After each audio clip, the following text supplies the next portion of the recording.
নমস্কার, কেমন আছেন সবাই? গৃহবধূ একটি ব্লগে আপনাদের আরও একবার স্বাগত জানাই। আজকের দিনটা হলো শুক্রবার।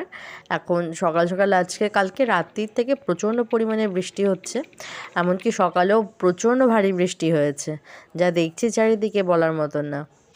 আমার ছেলেটা কালকের থেকে আর একটুখানি সুস্থ, তাও একটু কাশি, একটু গা গরমটা একটু কম, কিন্তু কাশিটা তাও রয়েছে। টুকটুক করে ওষুধটা খাওয়াচ্ছি আর কি। তারপর একটু ঘুম থেকে ওঠার পর ভাবলাম একটু ম্যাগি দিই, ওর পছন্দের জিনিস যদি ওকে খাওয়ানো যায় তাহলে যদি একটু পেটটা ভরে আর কি। তাই জন্য আমি ভাবলাম পছন্দের একটু ম্যাগিটা বানিয়ে দিলাম, তারপর একটু ওষুধটা দিয়ে দিলাম। দেখুন চারিদিকে বৃষ্টি হওয়ার কারণে কীরকম কুয়াশা পড়ে গেছে। ও নিজের ফেভারিট শো পেপা পিগ দেখছে, দেখতে দেখতে ম্যাগিটাও ফিনিশ করবে। তখন একটু দেখলাম একটা পার্সেল এসছে। এই পার্সেলটা অ্যাকচুয়ালি গাছেদের জন্য। এটা অ্যাকচুয়ালি গাছে ইউজ করে আমি দেখেছি অনলাইনে কিভাবে ইউজ করতে হয়, তাই জন্য এটা অর্ডার করে নিলাম। বেশ 200 টাকায় 2টো প্যাক পেয়েছি, বেশ ভালোই। এখন ইউজ করার পরে জানা যাবে জিনিসটা সত্যি ভালো কাজ করে কিনা।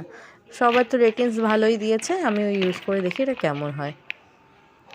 এইসব হওয়ার পরে একটু যাই রান্নাটা করে নিই। এখন বেলা 11:30 মতন বাজে, রান্নাবান্না তাড়াতাড়ি করে ফেলি। আজকে এক ধরনের আলাদা কিছু রান্না করার কথা ভাবা আছে।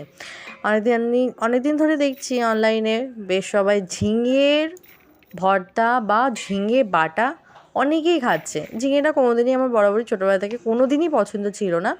তো ভাবলাম এটা একটা আলাদা ধরনের রেসিপি, যখন ট্রাই তো করা যায়, তাই না বলুন? তাই এটা আর একটু ভাবছি উচ্ছেটা একটু ডালে দেওয়ার কথা ভাবলাম। প্রথমে ভাবলাম ভাজবো, তা দেখলাম না, ডালেই দিয়ে দিই। তাও মুগ ডাল দিয়ে করলাম। মুগ ডাল উচ্ছে দিয়ে সুন্দর করে করলাম, আর একটু আলু ভাজা করে নেব। হয়ে গেছে আমার রান্না। এবার একটু পরে খেতে বসে পড়বো। তার মধ্যে দেখুন আমার এই ভর্তাটা কি দারুণ লাগছে। এবার টেস্ট করার পরেই জানা যাবে যে কত সুন্দর হয়েছে। দেখুন আলু ভাজা করেছি, ভর্তা, একটু পেঁয়াজ কেটে নিয়েছি, কটা কাঁচা লঙ্কা, আর উচ্ছের ডাল। হাজব্যান্ড এবার খেতে চলে এসেছে, তাকে খেতে দিয়ে দেবো। এই দেখুন উচ্ছের ডালটা।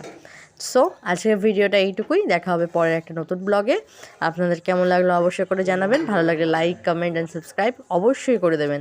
ভালো থাকবেন সবাই, সুস্থ থাকুন, আর এইভাবেই সাপোর্ট করে যান।